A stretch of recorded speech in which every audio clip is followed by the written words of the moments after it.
Welcome to Kenton's videos. Enjoy the video. You start by deciding why you need access: preservation, interoperability, or research.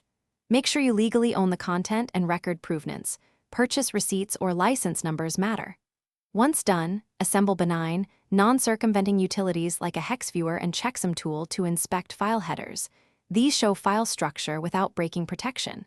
Make sure to note platform and firmware versions, because context explains why data looks the way it does. This avoids accidental illegal activity and keeps your work defensible.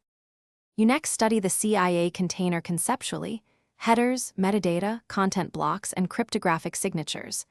Understand the difference between encryption, which hides data, and signing, which verifies integrity. That distinction dictates legal options. Once done, work in a controlled environment such as a virtual machine or an offline lab to avoid spreading proprietary data.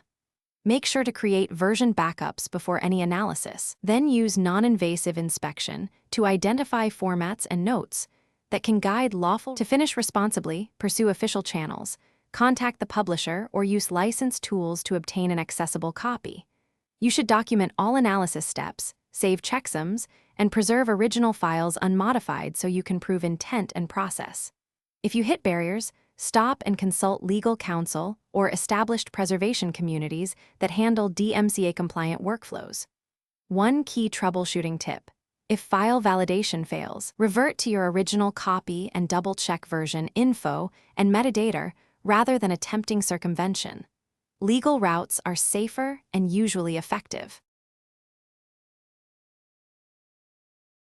Thanks for watching. Consider subscribing if we helped you.